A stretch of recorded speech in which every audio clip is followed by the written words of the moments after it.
예수님의 이름으로 기도드립니다. 아멘. 오늘은 고통도 축복일 수 있습니다 라고 하는 말씀으로 하나님 말씀을 새벽에 묵상하겠습니다. 우리가 인생을 살다 보면 많은 고난이 옵니다. 그런데 아무리 교회에서 여러 번 배우고 가르쳐도 우리 한국 사람들 혹은 미국에 있는 사람들도 그렇게 생각하는 사람이 많습니다. 고통을 하나님의 징계로만 이해하는 거죠. 물론 이제 성경에 보면 고통이 하나님께서 치시는 그 매, 또 징계의 수단으로 사용되는 경우도 굉장히 많습니다. 그런데 고통을 하나님의 징계 수단으로만 보게 되면 우리가 고통이 올 때 참 곤란해집니다. 어떤 때는 죄를 안 지어도 우리의 인생에는 고통을 당하는 경우가 있고요. 하나님의 뜻대로 살아도 고통을 겪는 경우가 있죠. 예수님 예를 들면 예수님께서는 죄가 없으신 분이잖아요, 그렇죠? 그리고 우리를 구원하시기 위해서 이 땅에 오신 분인데 예수님의 삶에는 너무나 많은 고난이 있었지 않습니까? 일단 예수님부터 고통을 하나님의 징계의 관점에서만 본다고 한다면 그분의 고통을 이해할 수 없는 거죠. 예수님의 제자들도 마찬가지입니다. 예수님의 제자들도 다 순교했어요. 세상 말로 보면 고통을 당한 거죠. 그래서 우리가 고난을 당하는 사람들을 향해서 함부로 하나님 앞에 죄를 지어서 그랬다라고 말하는 것은 조금 조심을 해야 됩니다. 이번에 캘리포니아 산불사 때도 마찬가지인데 캘리포니아가 하도 잘못된 법안도 만들고 또 너무 말 그대로 반성경적인 그런 정책을 지금 펼쳐나가고 있어서 하나님이 징계를 했다. 물론 이렇게 얘기하는 분들도 계시지만 조금 저희가 조심스러워야 될 부분들이 거기서 물론 그런 사람들도 있겠지만 정말 하나님을 신실하게 바라보는 사람들 가운데서도 집을 잃고 고통을 당하는 사람들이 있단 말이죠. 그러니까 저희들이 사실 이런 부분들에 대해서는 조금 조심스러워야 될 필요가 있고요. 저는 개인적으로 이런 고통을 당할 때 하나님 앞에 내가 범죄한 것이 없나 돌아보면서 우리 자신을 점검해 보는 것은 되게 중요하고 또 신앙적으로 유익이 있다고 믿습니다. 하지만 다른 사람들이라든가 혹은 국가의 어떤 이런 재난들이 났을 때는 조금 조심스러운 관점에서 살펴봐야 된다는 것이죠. 오늘 본문에 나오는 히스기야도 마찬가지입니다. 히스기야가 제가 어저께 말씀을 드렸는데 그는 아버지 그 아하스의 밑에서 그리고 북쪽 이스라엘도 거의 다 침몰해가는 그 배에 남아있는 그 민족들처럼 너무 범죄가 횡행해서 하나님이 그 나라를 이제 거의 멸망시키는 단계에 있었는데 그 영향 속에서 어린 시절을 보냈고 자랐던 사람이 바로 히스기야입니다. 거기서 믿음으로 산다라고 하는 것은 결코 쉽지 않은 거예요. 그런데 히스기야는 어제 보면 그가 여러 산당들을 제거했고 아세라 목상을 찍으며 또 모세가 만들었던 그 놋뱀 있지 않습니까? 그걸 갖다가 때려 부시고 느수단이다. 느수단이라고 하는 말은 놋덩어리다 이런 뜻이에요. 이거 별거 아니다. 구리다 구리 이런 식으로 얘기한 거죠. 그래서 하나님 앞에 점수를 많이 땄습니다. 정직하게 행했다라고 평가를 하고 5절에 보면 히스기야가 이스라엘 하나님 여호와를 의지하였는데 그의 전후 유다 여러 왕 중에 그러한 자가 없었으니 라고 말하면서 히스기야는 정말 하나님을 이 다윗 이후로 신실하게 의뢰했던 왕 가운데 한 사람입니다. 그래서 하나님께서는 영토도 회복시켜 주시도록 그렇게 많은 축복을 베풀어 주셨고 그의 왕권을 혼란스러운 가운데 있었지만 강화시켰었어요. 그런데 어떤 이유 때문인지 이 히스기야가 한 가지 좀 문제가 되는 정책을 시행했습니다. 그게 바로 뭐냐면 이 아수르의 그 당시 속국이었었어요. 옛날에 우리나라가 조선시대 때 그 중국에 조공을 바치면서 세자를 세울 때도 중국에서 허락을 받고 세우는 그런 때가 있었지 않습니까? 그런 것처럼 이 아수르의 그 당시 속국처럼 있었는데 여기에 반기를 든 거예요. 제가 조금 더 이해가 쉽게 그 당시 배경을 한 번 더 말씀드리겠습니다. 제가 지난번에도 얘기했는데 우리가 그 남왕조 유다의 멸망과 북왕조 이스라엘의 멸망은 여러분들이 우리가 좀 잘 알아야 돼요. 성경에는 역사가 역사책이 아니기 때문에 자세히 기록되어 있지 않아서 우리가 이해하기가 좀 어려운 부분이 있는데, 이 두 시대를 잘 이해해야만 성경을 역사적 관점에서 객관적으로 이해할 수 있어요. 여러분 아시겠지만 북쪽에 아수르 죄송합니다. 북쪽의 이스라엘을 아수르가 공격을 해 들어와요. 그래서 BC 722년도에 그렇게 멸망을 당하고 말았는데, 그래서 이제 나라가 다 없어져 버렸는데, 이때 이 히스기야와 관련한 그 당시의 정황을 좀 잠깐 말씀을 드리면, 먼저 이렇게 계속해서 이제 뭐 나라가 말 그대로 우리 한국도 마찬가지지만 이 이스라엘 나라는 강대국 사이에 이렇게 낀 작은 나라다 보니까 외부의 공격을 좀 많이 받았었습니다. 특별히 여러분 디글랏 빌레셀 3세라고 하는 아수르의 왕은 왕으로서 어떤 정책을 펼쳤냐면, 영토를 확장하는 정책을 굉장히 중요한 정책으로 여겨서 계속해서 영토를 확장하는데, 이때 위기를 느꼈던 북쪽 이스라엘의 왕은 이 시리아와 연합을 해서 아수르를 대적을 했었어요. 그런데 그거하고도 부족하니까 그러면 남쪽 유다 니네들도 같이 좀 우리 도와라. 우리가 먹히면 니네도 먹힌다. 이렇게 해가지고 남쪽 유다에게 도움을 요청을 했는데, 아니 남쪽 유다는 오히려 이 북쪽 이스라엘의 제안을 거절하고 그냥 우리는 알아서 하겠다. 왜냐하면 그 북쪽과 이스라엘과 사이가 안 좋았기 때문에 그렇습니다. 그러니까 이 북쪽 이스라엘이 화가 나가지고 시리아와 연합해가지고 결국 남쪽 유다를 공격을 하고 말아요. 그러고 말아서 그렇게 됨으로 인해 가지고 이제 이 남쪽 유다가 너무 어려워졌잖아요. 남쪽 유다가 어려워지니까 누구에게 도움을 구하냐면 아수르에게 도움을 구한 겁니다. 그러니까 아수르는 옳거니 잘 됐다. 안 그래도 저 나라를 다 잡아먹고 싶었는데 남쪽 유다가 자기 편이 돼준다 그러니까 얼마나 좋아요. 그래가지고 결국은 이 아수르가 그 북쪽의 아람과 이제 시리아가 아람이죠. 그리고 이스라엘을 같이 다 점령을 해버리고요. 그리고 이제 북쪽 이스라엘의 역사 속에서 아예 사라져버립니다. 자, 남쪽 유다는 이 북쪽 이스라엘과 아람 연합군의 그 위기에서 아수르의 도움을 받았잖아요. 그래가지고 이제 그때부터 시작해서 이 아수르에게 조공을 바치면서 하나의 속국이 되게 됩니다. 이게 언제냐? 732년 BC예요. 이렇게 되면서부터 시작해가지고 결국은 이제 히스기야는 아버지 아하스 때 그런 일이 있었는데, 그 아버지가 돌아가시기 한 8년 전부터 아버지하고 공동 통치를 해요. 옛날에 그 왕들이 자녀들을 훈련시키기 위해서 동시에 하면서 그렇게 왕권을 강화시키고 또 좋은 왕으로 만들기 위해서 트레이닝을 시켰는데, 그러면서 그 광경을 다 본 거예요. 아버지가 어떻게 했고, 그리고 북쪽 이스라엘이 어떤 과정을 통해 멸망하고, 그러니까 자기는 졸지에 왕이 되면서부터 이미 아수르의 속국의 악수르의 통제를 받으면서 왕이 된 거죠. 그래서 오히려 히스기야가 굉장히 신실하게 하나님을 섬겼는지도 모르겠습니다. 어쨌든 그러고 있는데 나중에 어떤 일이 생기느냐면, 그 아수르의 그 왕이 결국 죽음을 당해요. 그러면서부터 시작해서 이 히스기야가 그의 통치가 한 10여 년 정도 지났을 때 죽고 나니까 이때다 싶어서, 여러분 왕이 옛날에 죽으면 굉장히 막 반란군도 많이 일어나고 나라가 혼란스러워지잖아요. 그때를 계기로 아수르의 조공을 바치지 않고 독립해야 되겠다. 아마 히스기야는 믿음으로 결단을 했던 것 같아요. 그런 결정을 내리게 됩니다. 그런데 이제 이게 사실은 아수르의 입장에서 굉장히 괘씸한 거죠.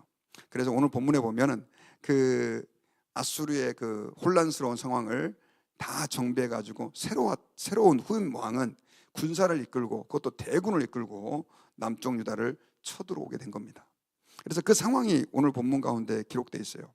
한마디로 말하면 이제 히스기야가 죽을 위기에 처해진 겁니다.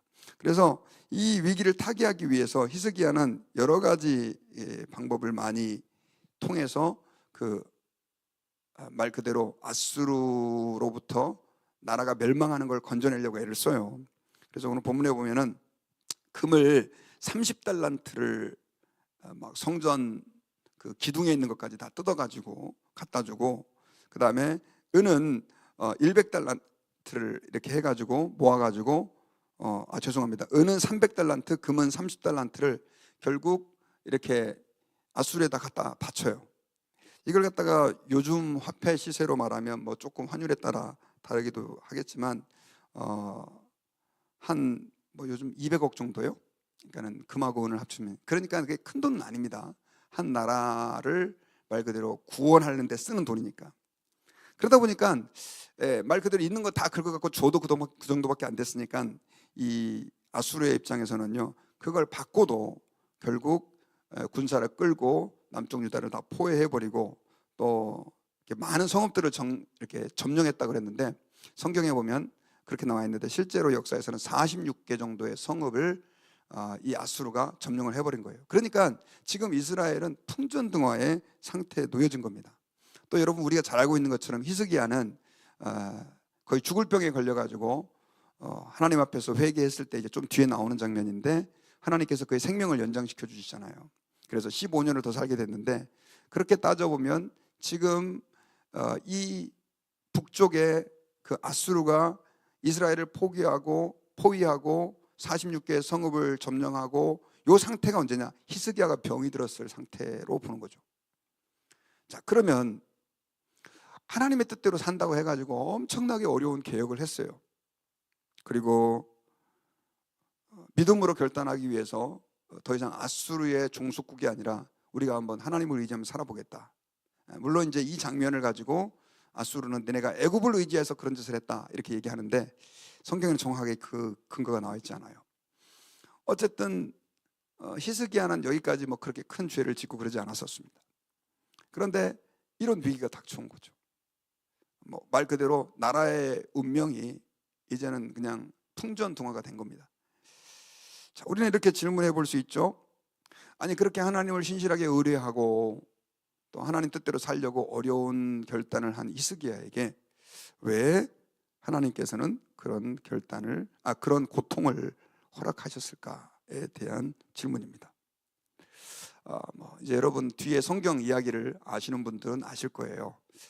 결론부터 말씀드리면, 하나님께서는 정말 말도 안 되는 기적적인 방법으로 그 사내립의 그 군대를 다 물러가게 하시고 나중에 그 왕까지도 죽이십니다.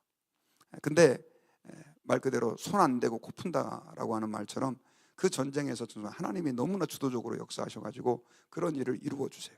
그러니까 오히려 이 위기가 이스라엘이 더 강력하게 아수르의 압제와 통제에서 벗어나게 되는, 그래서 이스라엘이 계속해서 아수르의 통제를 받고 있었는데 벗어나게 되는 그런 계기가 되는 굉장히 중요한 사건이 바로 이 아수르가 지금 남쪽 유다를 공격해 오는 장면이라는 거죠. 그런데 우리는 뭐 이걸 이제 다음 성경 스토리를 통해서 알고 있지만, 지금 히스기야 입장에서 뭐 얼마나 답답하고 힘들겠냐는 것이죠. 여러분, 우리가 이 땅에서 신앙생활할 때 있지 않습니까? 사실 젊은이들은 꼭 그런 질문들을 하게 됩니다. 내가 하나님 뜻대로 살려고 엄청 기도도 하고 또 헌신하고 애를 쓰고 했는데 왜 제게 고난이 찾아옵니까? 고난이라는 거는 여러 가지가 있죠. 우리 질병이 찾아올 수도 있고요. 그리고 또 재정적인 큰 어려움들이 있을 수도 있죠. 만약에 고난을 하나님의 징계의 관점에서만 본다고 한다면 고생하는 선교사님들이라든가 순교자들, 이런 분들 우리가 어떻게 이해해야 됩니까?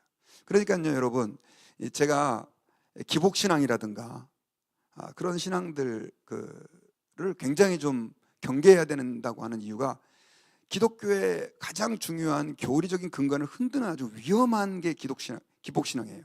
왜냐하면 하나님께 충성하면 복 받는다. 물론 성경에 그런 내용이 많이 나오죠. 하지만 충성해도 고난을 당하는 경우가 있다니까요. 물론 궁극적으로는 복이 됩니다. 그런데 이걸 제대로 이해하지 못하면 하나님께 충성했는데 고난이 오네? 그럼 내가 뭐 잘못한 건가? 하면서 오히려 하나님 앞에서의 그 충성과 헌신의 동기 자체가 희석돼 버리는 일들이 너무 많은 거죠.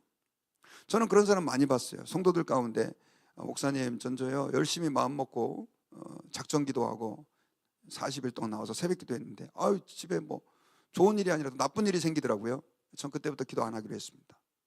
또 어떤 사람은 큰맘 먹고 이제 전도받아서 교회 갔는데 갑자기 교회 다니면서부터 막 집에 문제가 생기고. 여러분, 그런 일 많죠. 그리고 그래서 저는 하나님께서 우리에게 욥기를 주시지 않았나 하는 생각이 들어요. 욥은 당대의 의인이다라고 말할 정도로 그렇게 훌륭한 삶을 살았던 사람입니다. 그런데 하나님께서는 그 욥에게 말로 감당할 수 없는 고난을 허락하죠. 물론 사단이 공격을 했지만 그건 하나님이 허락하신 거예요. 그러니까 결국은 욥은 죽을 고생을 하다가 나중에 이제 사실 하나님께서는 욥의 그 믿음, 하나님을 의뢰한 신앙을 더 강화시키고 2배의 축복을 더 갖다 주셨죠. 우리 인생도 마찬가지입니다, 여러분. 우리가 이 땅을 살 때에요, 내가 열심히 하나님께 헌신하고 충성하고 또 내 삶을 희생해서 주의 길을 갔는데도 고난이 닥칠 수 있어요. 그런데 궁극적으로 보면요, 우리에게 닥쳐온 그 모든 고난들은 결국 하나님이 의도하신 게 있다는 거죠. 뭐 욥처럼 2배, 자식까지 2배로 다 얻게 됐죠. 재산도 2배로 다 늘어났죠. 그런 축복이 없다 할지라도 하나님께서는 우리에게 반드시 우리가 믿음으로 당하는 고난, 믿음 안에서 당하는 고난에는 주님이 주시는 축복이 있다는 것입니다. 물질적인 거 아니라도 우리의 영적 성숙이 있다든가 아니면 그걸 통해서 한 영혼을 구원한다든가. 바울의 일생을 봐도 여러분, 그가 그렇게 복음을 전하고 귀신을 쫓아내주고 빌립보 지역에서 그렇게 하다 감옥에 갇혔잖아요. 애매한 고난을 당한 거죠. 그런데 그 애매한 고난을 통해서 하나님은 어떤 역사를 이루냐? 뭐 바울이 재산을 2배로 얻었습니까? 건강의 축복을 받았습니까? 그건 아니에요. 그는 그걸 통해서 엄청나게 많은 육적인 병도 얻었을 것 같아요.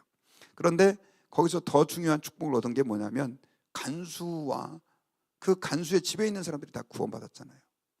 여러분, 그건 굉장히 놀라운 게 사실은 그 간수는 지하 감옥에서 계속 일하는 사람이라 가지고 다른 일반 사람들을 접할 수 있는 기회가 많지 않았어요.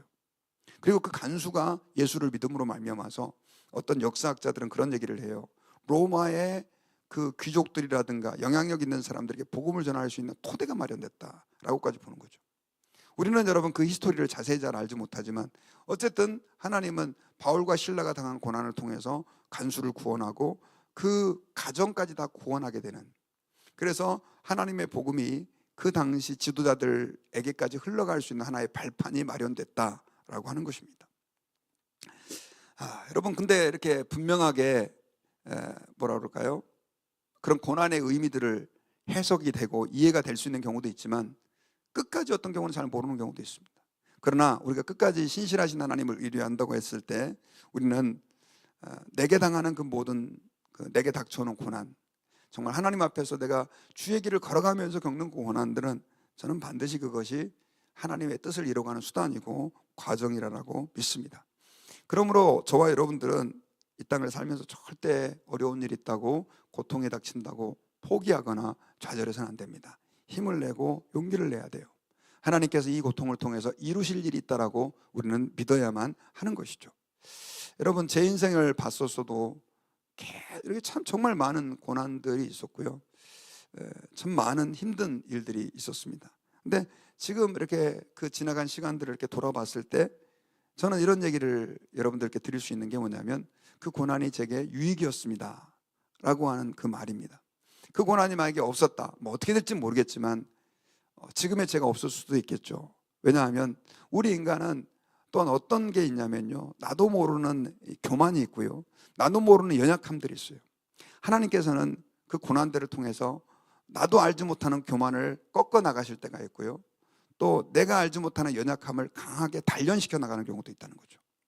그러므로 우리가 이 땅을 살 때 고난을 당한다 그래서 너무 좌절하지 마시고 또 그 고난 당하는 사람을 함부로 정죄하지도 마시고요, 주님 앞에서 그 고난을 통해서 주실 축복을 기대하면서 감사하면서 그 어려운 기간들을 서로 위로하면서 소망을 가지고 지나갈 수 있는 저와 여러분들이 되실 수 있기를 바랍니다. 우리 한국도 지금 굉장히 국가적으로도 이렇게 어렵잖아요. 어려운 시기인데 저는 한 가지 믿고 있는 게 있어요. 뭐 죄송하지만 우리 민족은 더 어려운 시간들을 지나왔지 않습니까? 일제시대를 거쳐왔고 전쟁을 거쳐왔고 또 군사독재의 그 어려운 시간들을 지나왔는데 저는 지금의 그 과정들도 한 가지 확실하게 믿는 것은 그 어려움들을 통해서 우리나라가 더 발전되고 성숙한 나라로, 하나님이 쓰실 나라로 이끌어 가실 것을 기대하고 기도하고 있습니다. 여러분들도 그런 소망 가운데 살아가시기를 주님의 이름으로 축원합니다. 기도하겠습니다.